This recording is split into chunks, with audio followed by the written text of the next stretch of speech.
नमस्कार दोस्तों, मैं अंकुर उपाध्याय स्वागत करता हूं आप सभी का एक बार फिर से अपनी नई वीडियो में। एक बार फिर से भारतीय बाजार में बड़ी गिरावट आ रही है। कल की रिकवरी बाउंस बैक टिकी नहीं, रिकवरी जो थी, बाउंस बैक जो था, जो उछाल था, वो टिका नहीं दोस्तों। भारतीय बाजार वापस नीचे हो गया है और कल की तेजी के पीछे जो रीजन था वही आज की गिरावट का कारण बना है। जैसे कि कल तेजी थी सर्जियो गौर के कमेंट की वजह से, कमेंट के बाद की ट्रेड डील को लेकर डिस्कशन होगा, कल ही होगा, लेकिन आज अभी तक कोई गवर्नमेंट ऑफिशियल्स की तरफ से ट्रेड डील को लेकर बातचीत नहीं हुई है। ना ही कोई अपडेट आई है कि हाँ भाई इतने बजे कोई ट्रेड डेलीगेशन बात करने वाला है, इस मुद्दे पे बात करने वाला है। ना, कोई भी अपडेट नहीं है, जिसके बाद भारतीय बाजार थोड़ा निराश हुआ और वापस से गिर गया।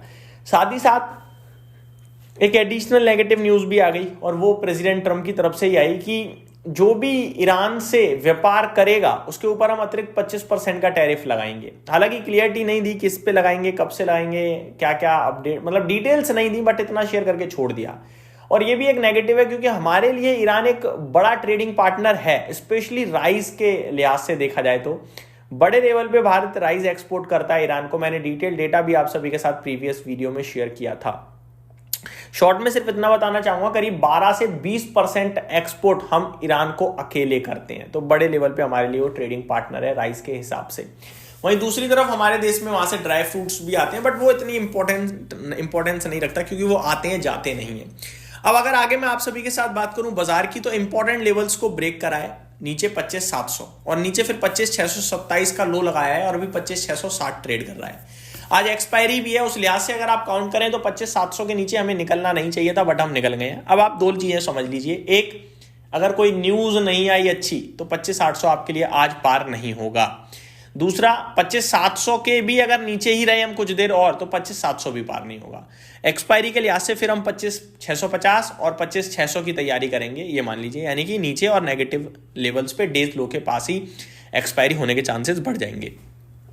आज के खराब माहौल में अगर कुछ ठीक है तो वो ये है कि मार्केट ब्रेथ अभी भी कोई खास खराब नहीं है। खराब तो हो चुकी है लेकिन उतनी खराब नहीं है जितना लास्ट 3 सेशंस में हमने देखा है, पैनिक पेन टाइप। अभी देखूं तो 1516 शेयर्स नेगेटिव हैं और 1150 शेयर पॉजिटिव हैं, तो नेगेटिव शेयर्स की संख्या ज्यादा है, बट ऐसा नहीं है कि बहुत ज्यादा है। वहीं दूसरी तरफ अभी भी स्मॉल कैप इंडेक्स हरे निशान में टिकने में कामयाब दिख रहा है मुझे। बात करें दोस्तों आज गिरने वाले शेयर्स की, तो डिक्सन टेक एक बार फिर परेशानी में आता हुआ दिखा है। इस पे डिटेल में आप सभी के साथ डिस्कस करूंगा आज मैं। 5% नीचे, HEG 4%, AU small finance bank और ट्रेंट में भी एक बार फिर 4% के करीब की गिरावट है। एलएनटी में भी आपके लिए 3.5% की गिरावट है और यहाँ पे बनता भी है क्योंकि एक कुवैत में मेजर कंसिडरिंग ऑयल प्रोजेक्ट था, उसको कैंसिल कर दिया है कहीं ना कहीं। टेंडर तो अब वो $8.7 बिलियन का टेंडर था, अब दोबारा रीबिडिंग होगी तो देखते हैं कितने में होगी। इसी के चलते ये स्टॉक आज आपके लिए नीचे आता हुआ दिख रहा है एलएनटी का। हालांकि आज इसको इंट्राडे में देखा जाए तो 1000 से 2,500 करोड़ के ऑर्डर्स मिलने की भी खबर है, बट वो बाजार पूरी तरीके से अवॉइड कर रहा है। दोस्तों आज बाजार को अगर कहीं से सपोर्ट मिल रहा है तो वो केवल और केवल आईसीआईसीआई बैंक है, बाकी पूरे बाजार से नेगेटिव ही आपके लिए समय मूड माहौल बना हुआ है। अब आ जाता हूँ थोड़ी सी फ्रेश अपडेट्स पे। 2 स्टॉक्स हैं जिनके रिजल्ट्स जस्ट अभी भी आते हुए दिखेंगे, एक एक करके दोनों डिस्कस करता हूं। एक है आपका आईसीआईसीआई प्रूडेंशियल लाइफ इंश्योरेंस और एक है ओरिएंटल होटल्स। सबसे पहले अगर मैं आप सभी के साथ आईसीआईसीआई प्रूडेंशियल की बात करूं दोस्तों, तो अभी अभी जस्ट नंबर्स ही अब फ्लैश ही हो रहे हैं मेरी स्क्रीन पे, यहाँ पे मैं देख पा रहा हूं।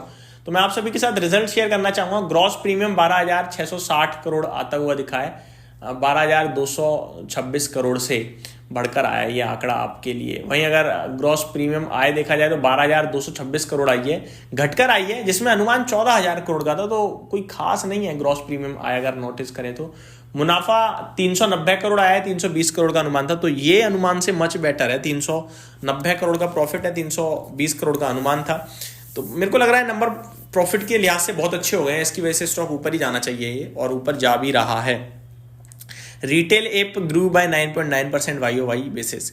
ओरिएंटल होटल्स की बात करें दोस्तों तो standalone net profit company का 14 करोड़ से 20 करोड़ हो गया है, रेवेन्यू 120 करोड़ से 138 करोड़ हो गया है, मार्जिन 28.2% से 29.9% पे आ गए हैं और एबिटा 34.2 करोड़ से 41.4 करोड़ पे आता हुआ दिखा है। तो बेहतरीन आंकड़े आप कह सकते हो पोस्ट करे हैं कंपनी ने। तो ओरिएंटल होटल के तो सुपर नंबर है। बाजार इस बीच में वापस 25,700 की तरफ तेजी से एग्रेसिवली बढ़ता हुआ दिख रहा है। देखने वाली बात यह है कि ऊपर क्रॉस करने में सफल हो पाएगा या नहीं। दोस्तों सारा का सारा मामला जो है वो टैरिफ से ही रिलेटेड चल रहा है इस समय। प्रेसिडेंट ट्रंप कभी भी कुछ भी अनाउंस कर देते हैं जो हम सब सोच भी नहीं सकते। वहीं दूसरी तरफ अगर आप ध्यान दें तो कच्चा तेल बढ़ सकता है ये ईरान के मामले की वजह से। अगर मैं आप सभी के साथ बात करूं दोस्तों अभी करंट सिचुएशन में, तो वॉर टाइप सिचुएशन बन रही है, जहां पे कुछ ऐसी भी अपडेट आ रही हैं कि रेडी फॉर वॉर, जहां ईरान कह रहा है हमले के लिए हम तैयार बैठे हैं पूरी तरीके से अब, और यूएस अगर हमला होगा यूएस पे तो फिर यूएस शांत थोड़ी बैठेगा, तो वो भी हमला कर ही देगा। तो ये सारी की सारी डिटेल्स आते हुए दिख रही हैं जो मुझे लगता है थोड़ी चिंताजनक जरूर है, स्पेशली कच्चे तेल के लिहाज से। और कच्चा तेल अगर जरा भी बढ़ेगा तो हमें तो दिक्कत होगी क्योंकि हम बड़े लेवल पे कच्चे तेल के इंपोर्टर हैं। अगर मैं आप सभी के साथ डिटेल्स शेयर करूं थोड़ा कच्चे तेल से रिलेटेड, तो वो भी करना चाहूंगा। करंट सिचुएशन में क्रूड ऑयल फिर से 1.25% ऊपर कूदता हुआ दिख रहा है, और इस बीच में सिल्वर में फ्रेश लाइफ हाई लग रहा है। दोस्तों सिल्वर वापस से ऊपर आता हुआ दिखा है। ये मेरी तरफ से अपडेट थी। Thank you so much for watching this video. Have a great day guys.